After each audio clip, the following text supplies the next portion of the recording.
오늘은 심령이 가난한 자는 복이 있나니 라는 제목 두 번째 시간 갖도록 하겠습니다. 오늘 살펴볼 내용은 크게 이제 두 가지예요.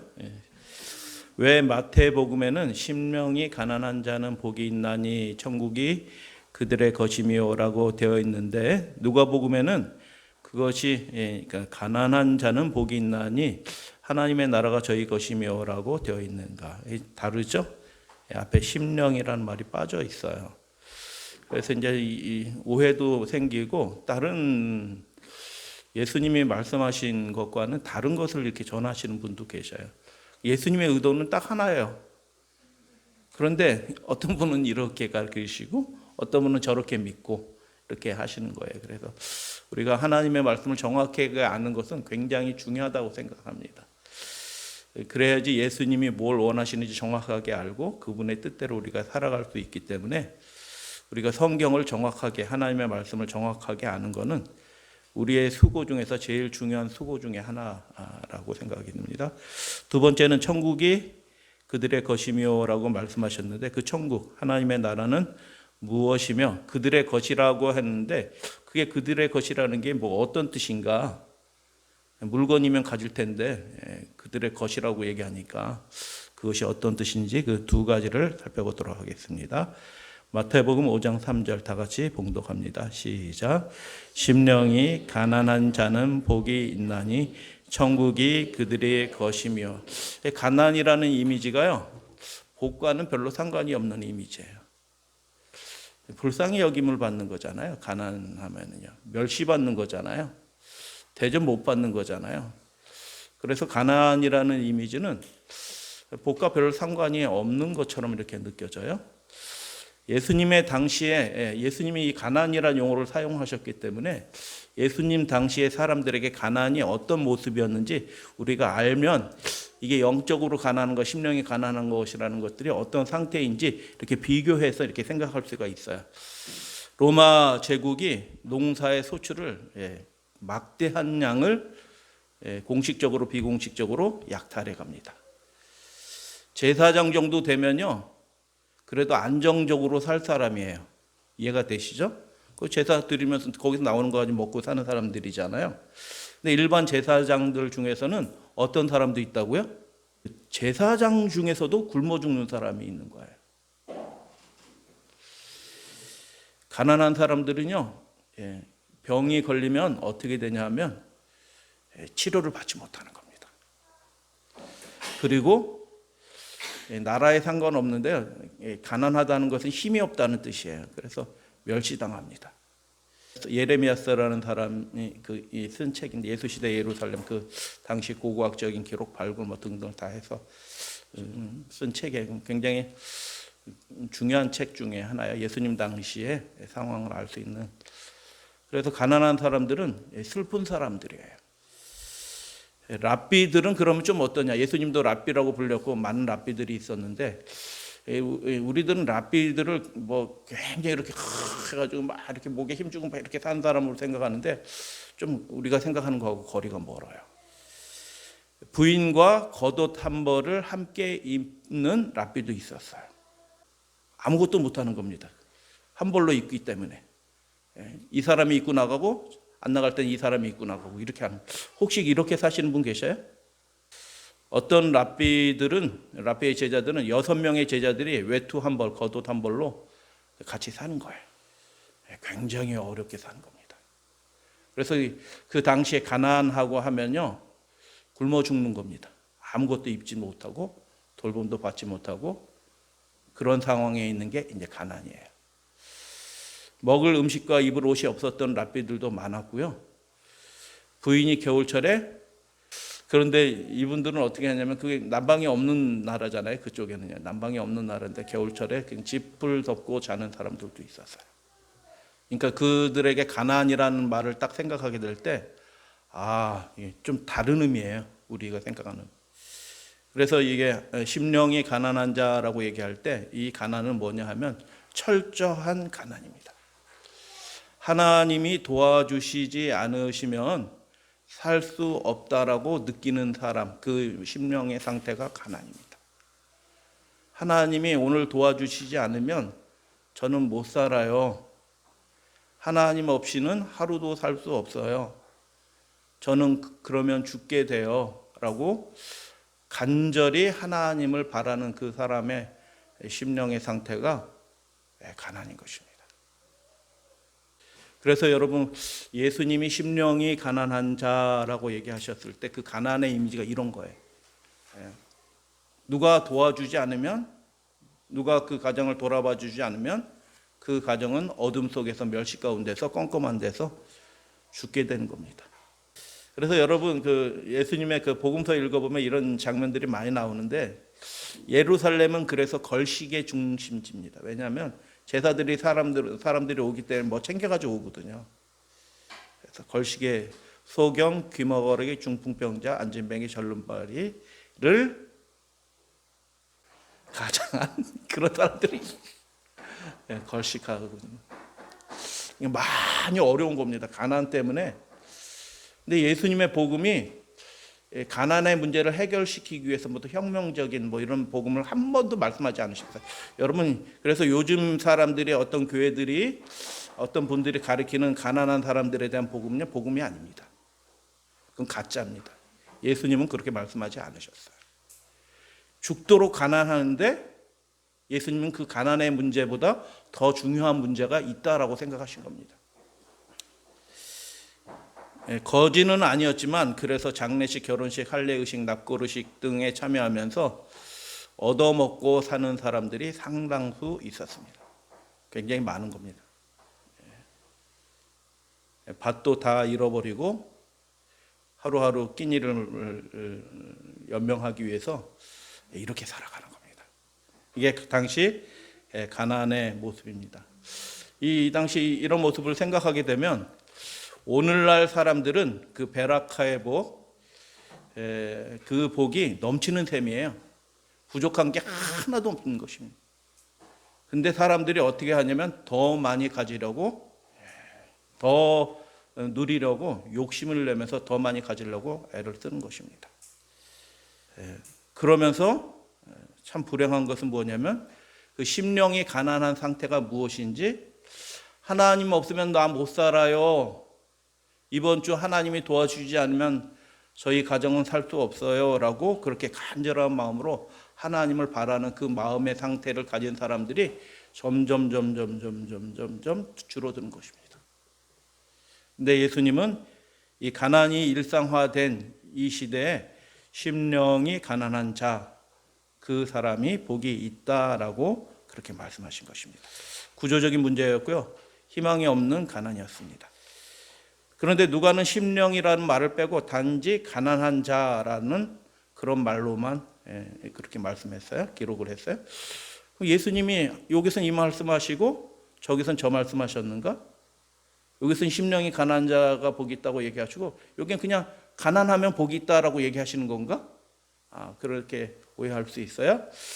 그래서 예수님이 무슨 뜻으로 그 누가복음 6장에 있는 가난한 자, 그리고 마태복음에 있는 그 가난한 자하고 어떤 관계가 있는지 살펴보도록 하겠습니다. 마태복음 5장 3절과 누가복음 6장 20절이에요. 심령이 가난한 자는 복이 있나니 라고 말씀하셨고요. 누가도 베드로를 통해서 들은 겁니다. 가난한 자는 복이 있나니, 그런데 기록을 했어요. 그래서 심령이 가난한 자하고 가난한 자가 어떻게 같은가 아니면 다른가, 이런 것들을 정확하게 알 필요가 있어요. 심령이 가난한 자를 그냥 물질적인 가난으로 이해한 사람들이 있습니다. 대표적인 사람이 어떤 사람이냐 하면 중세시대 때 이 프란치스코의 기도. 그래서 이 사람이 뭐 이렇게 부자로 태어났는데 전쟁에 참여했다가, 뭐 십자군 전쟁에 참여했다가 로마로 순례를 떠났는데 베드로 성당 앞에서 구걸하는 거린을 보고 평생 가난한 삶을 살아야겠다라고 결심하시고 그렇게 살면서 수도사로 사는데 사람들이 따르기 시작했고 수도를 조직하고 영향력도 있었던, 중세가 가장 타락하기 시작한 시대예요. 지금 이 12세기, 13세기가. 그런데 이런 사람들이 있었어요. 근데 이런 사람들, 오늘날도 그런 류의 분들이 많이 있어요. 자꾸 예수님의 복음을 사회주의 복음이라고 자꾸 얘기하는 분들이 있어요. 심각합니다. 예수님의 복음은 사회주의 복음이 아니에요. 비슷하지도 않고 공통점도 없어요. 자꾸 그런 쪽으로 해가지고 사회 참여하는 것들이 마치 예수님의 뜻인 것처럼 이렇게 설명하는 사람들이 얼마나 많이 생겨나는지 몰라요.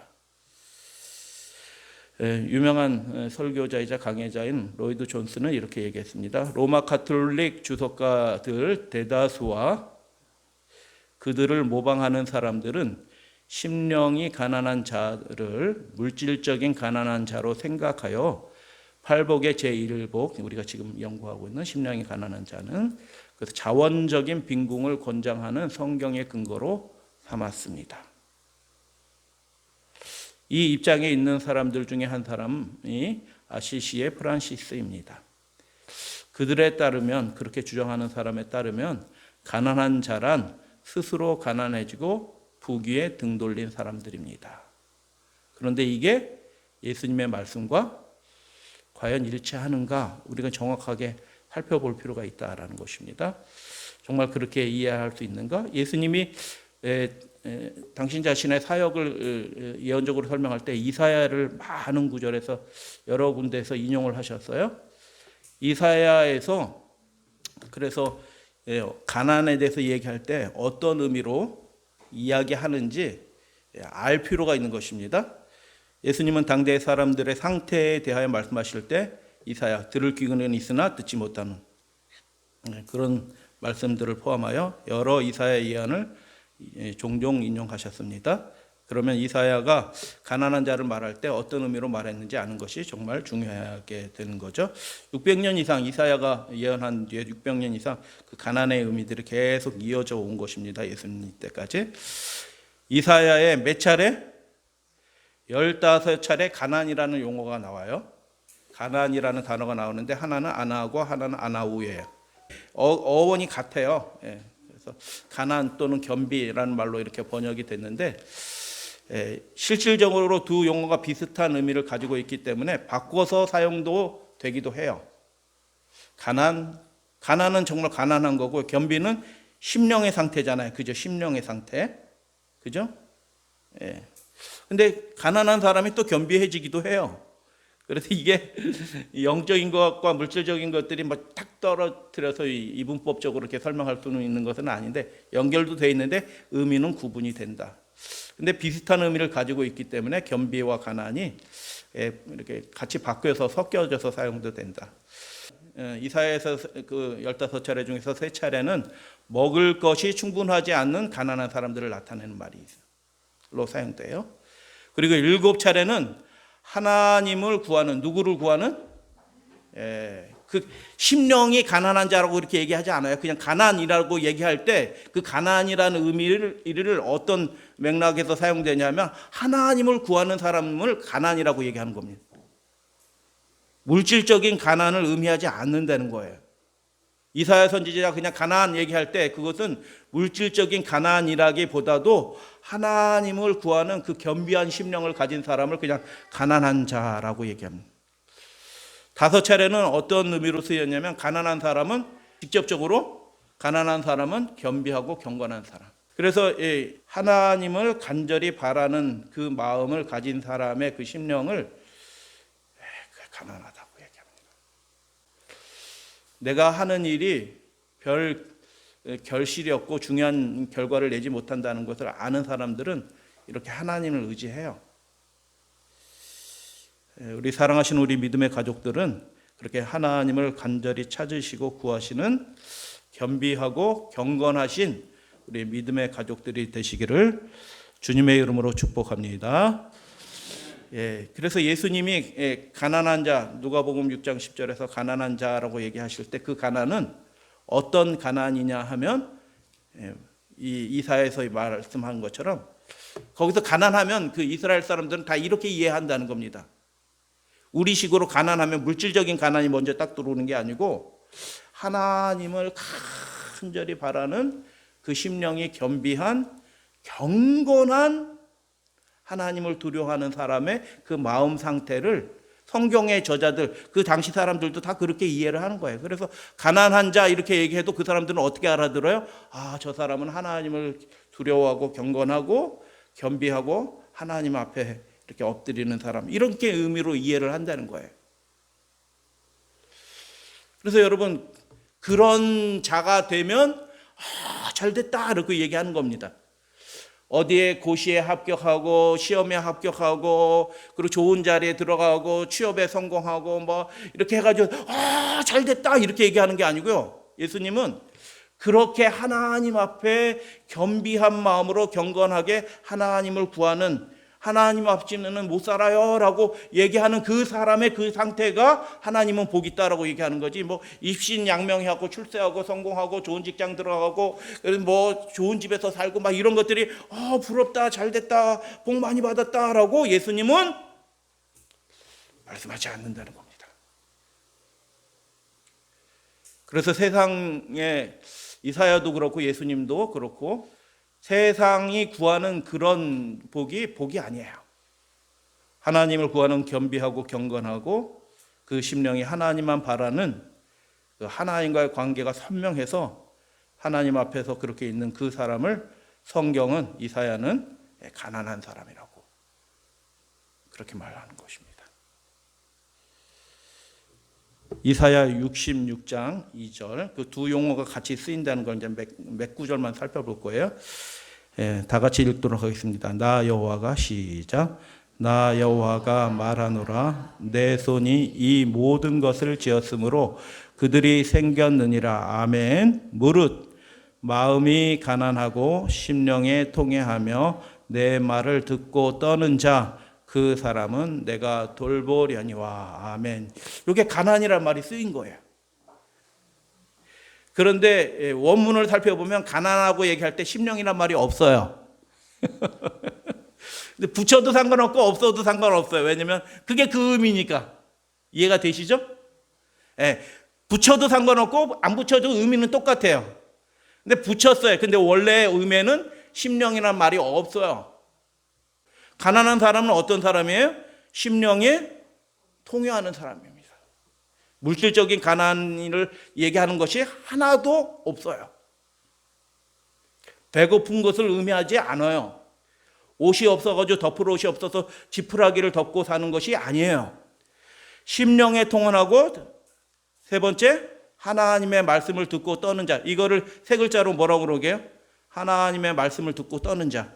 경건한 자, 경건한 사람. 두 글자로 경건이에요. 하나님의 말씀을 듣고 떠는 사람. 우리 사랑하시는 우리 믿음의 가족들은 이런 사람들이기 때문에 복음도 들어오고 하나님도 믿게 되는 거예요. 안 그러면 하나님이 믿겨지지가 않아요. 그래서 가난이라는 말과 심령에 통회한다는 말과 하나님의 말씀을 듣고 떤다, 경건한다라는 이 말이 다 의미가 통하는 말이에요. 그런데 무릇 무슨 소리예요? 누구든지라는 뜻이잖아요. 누구든지 이런 사람은 하나님의 백성이에요. 그래서 하나님이 돌보아 주시는 거예요. 그래서 마음이 가난하고 심령에 통회하며, 이렇게 이해한 마음이라는 말을 앞에다 집어넣어 가지고 이렇게 가난도 수식하고 마음이 가난하고 심령에 통회하며, 이렇게 성경을 이해해서 이렇게 한글 번역자들은 번역을 했는데 그게 아니고요. 그냥 가난한 것은 심령에 통회하는 것, 이런 의미로, 거기 마음이란 말이 없어요. 그냥 가난한 게 심령에 통회하는 사람. 그래서 타나크라는 게 있어요. 유대인들이 영어로 성경을 번역한 거예요. 그래서 누구예요? 그 가난한 사람이에요. 가난하고 어떻게 해요? 그 심령이 통회하는 그 사람을, 그래서 앞에 가난한 말이 없어요. 그래서 가난하고 심령이 통회하며라는 그런 말로 우리가 이해를 하게 됩니다. 이사야 29장 아나우 두 번째 말인데요. 그날에 다 같이 한번 봉독하겠습니다. 시작.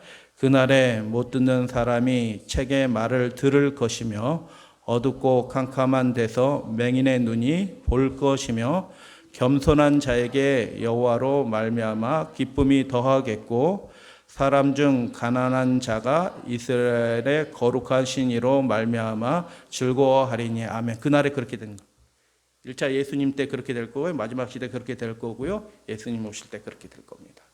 근데 여기서 겸손한 자라고 번역이 되는데 이게 가난한 자랍니다. 가난한 자. 원래 가난한 자가 하나님으로 인해서 기뻐한다는 겁니다. 그 가난한 자가 듣는 겁니다. 여러분, 심령에 뭐가 있는 사람은요, 하나님의 말씀을 안 듣습니다. 여기 뭔가 이렇게 들어가 있는 사람들이요, 하나님의 말씀이 들어갔다고도 다시 나와버려. 거부하거든요. 받을 것만 딱 받고 안 받을 건 딱 거부해버립니다. 가난한 사람 아니에요. 그래서 성화가 안 되는 겁니다. 교회를 그렇게 오래 다녀도 하나님의 뜻도 잘 모르고 성화도 안 되고 변화도 안 되고 그래요. 왜냐하면 속에 뭐가 들었어요. 다른 게 들어가 있어요. 가난하지 않아요. 근데 가난한 자는 어떻게 해요? 아나우, 겸손한 자, 들리는 겁니다. 하나님의 말씀이. 그리고 하나님의 나라가 보게 되는 것이고요. 그래서 하나님 때문에, 여호와 때문에, 여호와로 인해서 기쁨이 더해질 것이다 라고 그렇게 얘기하시는 것입니다. 그래서 이 가난한 자를 더 분명하게 설명하기 위해서 대꾸적으로 한 말씀 더 하셨어요. 사람 중 가난한 자, 이 가난한 자, 에브연이라는 게 실질적인 가난하는 거예요. 근데 그 실질적인 가난이 어떤 가난이냐? 하나님 앞에 겸손한 자가 가난한 겁니다. 이스라엘의 거룩하시니, 그래서 겸손한 자가 가난한 자고요.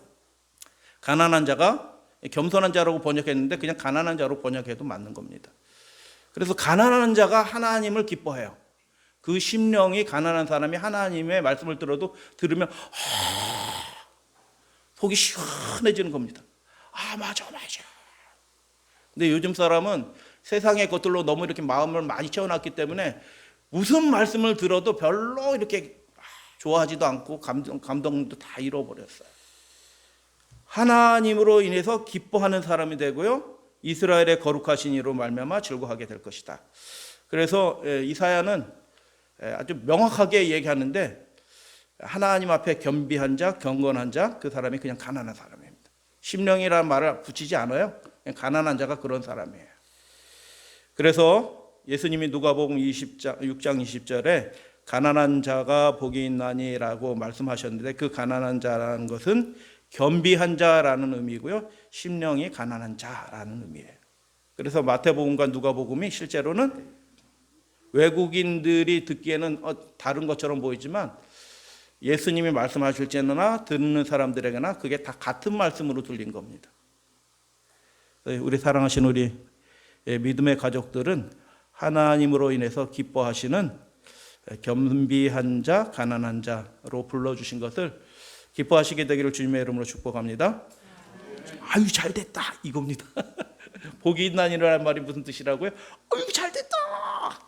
근데 그 가난이 뭐예요? 철저하게 하나님 앞에 이렇게 서 있는, 하나님 없이 못 사는 그 상태가 어유, 잘됐다 이렇게 얘기하는 겁니다. 그래서 정리하면 이사야는 가난하고라고 얘기했는데 그건 심령이 통회하는 자들이에요.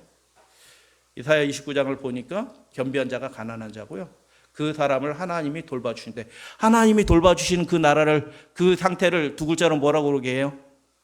천국이에요. 그게요. 하나님이 다스리고 돌봐주시는 게 그게 천국이거든요. 마음에 뭐 다른 거 담아둔 사람들은 하나님이 뭐 돌봐주실 수가 없어요. 인도는 해주시는데 안 가겠다고 버티고 있는데 어떻게 하겠어요? 말씀을 주시는데 안 받겠다고 이렇게 마음을 딱 닫고 있는데 어떻게 하겠어요? 근데 심령이 가난한 사람은 하나님의 말씀을 듣고 그 말씀을 받고 말씀 앞에 이렇게 엎드리고 하나님을 바라고, 그래서 하나님이 돌봐주시고 그 사람이 하나님의 돌보심의 결과로 인해서 즐거워하게 된다. 내 속에 선한 것이 아무것도 없다는 것을 깨닫고 그렇게 통회하는 마음을 하나님 주시고, 내가 이룬 거 아무것도 없는데 잘난 척하지 않게 해주시고 하나님 앞에 겸비한 자가 되게 해주세요. 그렇게 구하는 사람이 되는 겁니다. 그래서 예수님이 말씀하실 때도 가난한 자는 심령이 가난한 자라는 뜻이에요. 복이 있나니 똑같이 말씀하셨어요. 그래서 돌보시는 그 사람이 복 있다라고 얘기하는 그 사람이에요. 하나님으로 인해서 즐거워하는 그 사람이 복이 있는 사람인 것입니다. 그래서 예수님은 두 가지 복을 말씀하지 않으셨어요. 복을 누리는 사람이 있고 복을 누리지 않는 그런 사람이 있을 수는 있는데, 예수님이 말씀하신 복은 딱 하나의 복이에요. 세상 것도 잘 되고 믿음도 좋아지고, 이걸 복이라고 얘기하지 않으시고 그냥 예수님은 딱 하나의 복을 말씀하신 거예요. 그 심령이 가난한 게 복이다라고 말씀하신 거예요. 이사야 29장 가난한 자가 부연입니다. 제가 그 히브리 말을 왜 기록을 했냐 하면 이렇게 사는 사람들이 있었어요. 실제로. 그렇기 때문에 참고하시라고 이렇게 기록을 해놓은 거예요. 유대인들도 그렇게 생각한다는 겁니다. 유대인들도. 가난한 자가 이스라엘의 거룩한 인신으로 말미암아 즐거워하리다. 그래서 에브론에서 에비온파가 생겨납니다. 에비온파. 예수님 당시에 에비온파가 있어요. 그 사람들은 이런 사람들. 모토가, 신앙생활의 모토가 가난이에요. 그래서 자기 이름을 에비온파라고 했는데, 이 사람들은 가난한 사람들인데, 그 가난한 게 이사야 말씀대로 어떻게 가난한 사람이에요? 하나님 앞에서 이렇게 떠는 사람들로 이렇게 사는 그 파들이 있었어요. 에비온파라고. 그래서 쿰란 공동체나 그 기록들, 쿰란 문서나 이런 데를 보면은 우리가 마태복음, 누가복음에서 살펴본 것처럼 그 가난한 사람은 경건한 사람들이에요. 그러니까 우리 마음대로, 우리 식대로 성경 말씀을 이해하면은 안 되는 겁니다. 여러분, 심령에 가난한 자, 경건한 자. 그래서 그런 사람들의 특징이 뭘까요? 심령이 가난한 사람들은 하나님이 말씀하시면 그대로 하는 겁니다. 그 사람들의 가난한 사람의 선명한 특징이 뭐냐면 하나님이 말씀을 주시면 그대로 행하는 거예요. 그래서 그대로 행하기 때문에 어떤 일이 벌어져요? 구원을 경험해요. 구원을 경험하니까 어떤 상태가 돼요? 하나님으로 인해서 즐거워하는 그런 상태가 되는 거예요. 여러분, 구원은 그냥 하나님 구원해 주세요, 구원해 주세요 이렇게 해서 구원되는 게 아니고요. 믿음을 어떻게 해서 자라냐면 그 도전 가운데, 죽을 것 같은 그 도전, 믿음의 도전 가운데서 그럼에도 불구하고 하나님의 말씀대로 그 굳게 딱 서면요, 그때 하나님을 경험하는 겁니다. 구원을 경험해요. 그 사람들의 심령이 나는 죽어도 하나님의 뜻대로 살 거야 라고 하는 그 마음의 심령이 가난한 상태라는 것입니다. 그래서 600년 이상 700년가량 성경은 예수님 당시의 사람들도 가난한 자는 하나님 앞에 떠는 자, 심령이 가난한 자를 의미합니다. 자, 우리 사랑하시는 우리 믿음의 가족들은 우리의 상태가 철저하게 이렇게 되면 될수록 복이 있는 거예요. 다 같이 한번 읽어보도록 하겠습니다. 예수님이 시작. 예수님이 누가복음에서 가난한 자라고 말씀하셨을 때 그들은 경제적, 사회적인 의미의 가난한 자가 아니라 마태복음에서처럼 심령이 가난한 자로 의미로 말씀하신 것이다. 그래서 가난을 사회 경제적으로 해석하여 사회복음 또는 가난 자체, 사회 참여, 정의 뭐 이런 문제로 자꾸 끌어들이시는 분들이 계셔요. 그런데 그게 유감스럽지만 예수님의 말씀은 아니다라는 겁니다. 사회적으로 천대받는 자, 낮은 계급에 있는 사람을 복되다라고 얘기하신 것이 아니라 이웃을 사랑해라라는 그런 구절로 사용하는 것도 잘못된 것이고요. 디모데전서 3장이나 마태복음 25장에 나그네가 있어요. 양과 염소 비유할 때 제가 언제 주님을 대접하였으며 할 때 나그네 대접했잖아요. 그 나그네가 어떤 사람이게요? 지나가는 그냥 임의의 나그네가 아니에요. 복음 전도자들입니다. 그냥 옷 한 벌 가지고 지팡이만 가지고 아무것도 없이 나간 복음 전도자들이에요. 그 사람들이 나그네. 그래서 디모데한테 교회 리더들은 이런 사람이 되어야 된다는데 나그네 대접을 잘하며 이렇게 얘기하잖아요. 그 나그네가 어떤 사람들이게요? 복음 전도자들 왔는데 잘 데도 없고 뭐 먹을 것도 없고 그런 사람들인데 말씀 전하러 온 사람들을 잘 대접하는 게 그 교회의 지도자들이 해야 될 일인 것입니다. 그래서 여러분, 이게 나그네란 말이나 작은 자란 말, 지극히 작은 자, 소자라는 말을 자꾸 이렇게 경제적인 문제로 생각해가지고 그런 쪽으로 이해하는 것은 예수님의 뜻이 아니에요. 마태복음 10장과 마태복음 25장을 연결시켜서 보시면 명확하게 알게 되는 겁니다. 하나님의 사람이, 나그네도 복음 전도자가 하나님의 사람이고요. 그 지극히 작은 자 중에 하나, 그 사람이 물 한 대접을 대면 선지자 사이, 의인들이라고 얘기했어요. 마태복음 25장에 그 의인들이라고 얘기했는데 마태복음 10장에서는 의인의 상급에 대해서 얘기해요. 그 사람들이 어떻게 해요? 제자들 파송하면서 예수님이 하신 말씀이에요. 말씀 맡은 자, 그 사람들이 작은 자고요, 나그네 된 사람들이에요. 그래서 예수님이 심령이 가난한 자, 누가복음에서는 가난한 자라고 얘기했는데 그 가난한 자는 하나님의 백성들입니다. 하나님의 백성들의 상태가 그 가난한 자로 그렇게 묘사가 되는 겁니다. 알래스카의 한 광산 오두막에서 이른봄 다른 시골 단원들이 두 사람의 시체를 발견했습니다. 시체가 꽝꽝 얼어서 죽어 있는 겁니다. 방 한가운데는 금 자루들이 놓여 있었고 두 사람의 시체는 매우 부패해 있었습니다. 겨울 지나서 봄이 돼서 발견을 한 거예요. 썩어 있어요. 책상 위에는 그들이 죽은 이유를 짐작하게 할 메모가 적혀져 있었습니다. 왜 죽었게요? 그들은 금을 채굴하는 데만 몰두하여 겨울이 다가오고 있는데도 무엇을 준비하지 않았어요? 겨울을 대비하지 않고 더 많이 캐야 돼. 빨리빨리 남들 오기 전에. 그래서 겨울 대비하자고 막 해서 금자루 많이 캐다 놓고 했는데 겨울 대비하지 않고 겨울이 왔고 통행이 끊어지고 먹을 것 없고 뗄 것 없고 그렇게 해서 눈보라가 치고 음식이 떨어지자 소망도 끊어지고 두 사람은 금자루를 옆에 두고 봄을 맞이하지 못하고 얼어 죽고 말았다는 거. 여러분 예수님 오실 때 어떤 사람이 정말 복 있는 사람으로 드러나게 될 건지 우리는 분명하게 예수님의 이 말씀을 통해서 심령이 가난한 자가 복이 있다라고 지금도 복이 있고 그때도 복이 있는 겁니다. 하나님의 말씀을 잘 듣는 사람들이 지금도 복이 있고 그때도 복이 있는 거예요. 말씀을 따라 순종하는 사람이 지금도 복이 있고 그때도 복이 있는 사람이 되는 거예요. 말씀을 그렇게 받는 사람들을 하나님의 말씀을 두려워할. 근데 그 메모에 뭐라고 써냐 하면 이렇게 써놨대요. 우리가 부자 되려고 생명을 팔고 말았네. 근데 이게 어리석은 이야기처럼 보이지만 실제로 제가 그렇게 살아요. 정신 못 차리면 이렇게 산 겁니다. 하나님이 예수 그리스도께서 보혈의 피를 흘려주셔서 연장해 주신 이 생명을 가지고 세상 것, 없어질 것, 썩을 것을 취하기 위해서 막 동분서주하면서 하나님을 나라를 위해서는 준비도 하나도 안 하고 기여도 없고 그렇게 살아가는 사람들이 많습니다. 그리고 예수님 오실 때는 불신자의 무리 가운데 같이 섞여서 이 사람들이 많아요. 그래서 시편 62편에는 재물이 늘어도 거기에 뭘 두지 마라? 마음을 두지 말라라고 얘기해요. 록펠러는 내가 아는 가장 가난한 사람은 돈 이외에 아무것도 가지지 못한 사람이다라고 얘기해요. 가난한 사람의 특징이 있어요. 말하는 것도 다르고요. 행동도 달라요. 스스로 점검해 보시는 지표가 되시면 좋겠어요. 가난한 사람은 말하는 것도 다르고 행동하는 것도 달라요. 베드로가 그분이 하나님의 아들이라는 걸 탁 알고 뭐라고 고백해요? 나는 죄인입니다라고 고백이 그냥 콱 터져 나오는 겁니다. 말하는 게 달라요. 나는 죄인입니다. 그리고 예수님이 시키니까 어떻게 해요? 이렇게 하지 않고요. 깊은데 금을 내리면 고기 못 잡아요. 그물이 이렇게 생겼는데 깊은데 내면 밑에 뻥 뚫렸는데 어떻게 그물을 잡아? 여러분 가난한 사람은요 예수님의 말씀에 전적으로 순종하게 돼요.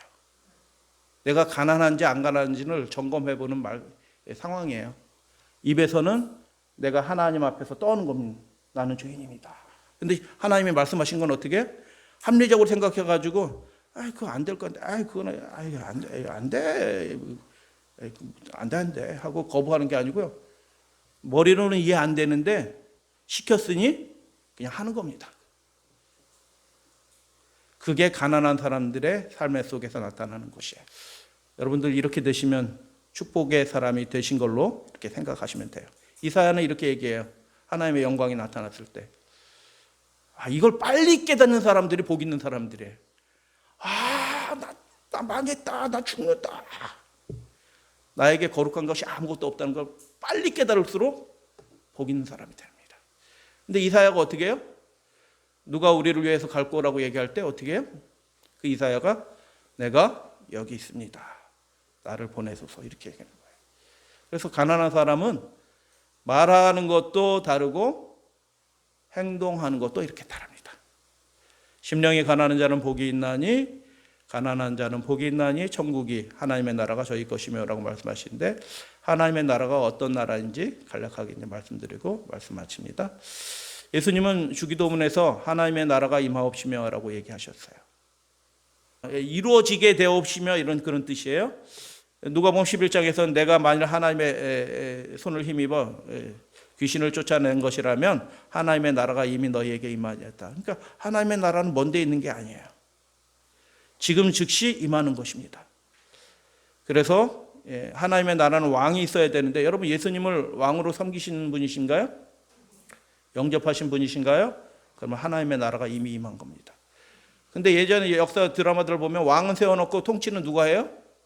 수렴청정하고 뒤에서 다른 사람이 통치하고 뭐 이렇게 헛개비 왕들이 많아요. 그걸 위왕이라고 얘기해요. 이름만 있는 왕, 헛개비 왕.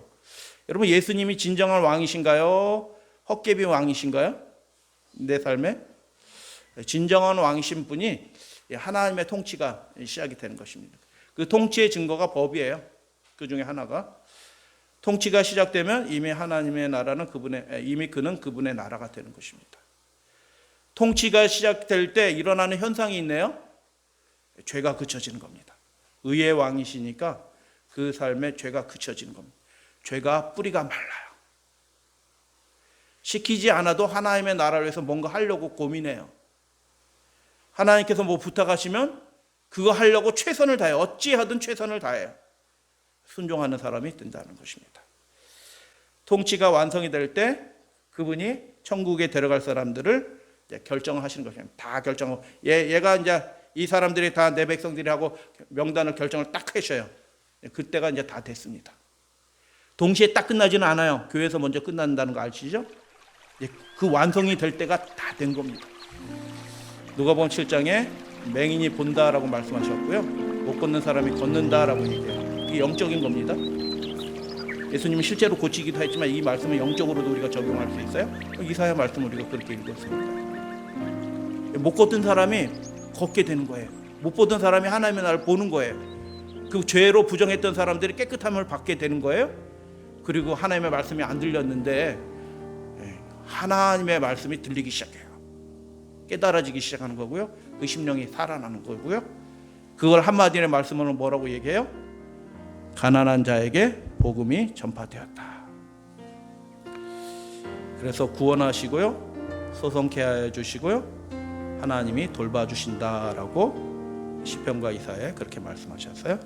통치는 언제 시작이 될까요?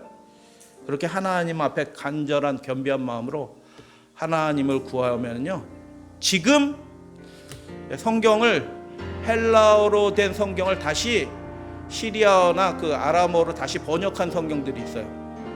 그들이 어떻게 이 말씀을 이해했냐면, 천국이 언제 시작되냐, 천국이 저희들이 것이 될 것이다 라고 미래형으로 시작한 게 아니고요, 현재형으로 기록을 해놨어요. 근데 아람어에서 현재는요, 현재 진행의 의미 있고 확실한 장래를 의미하는 말씀이에요.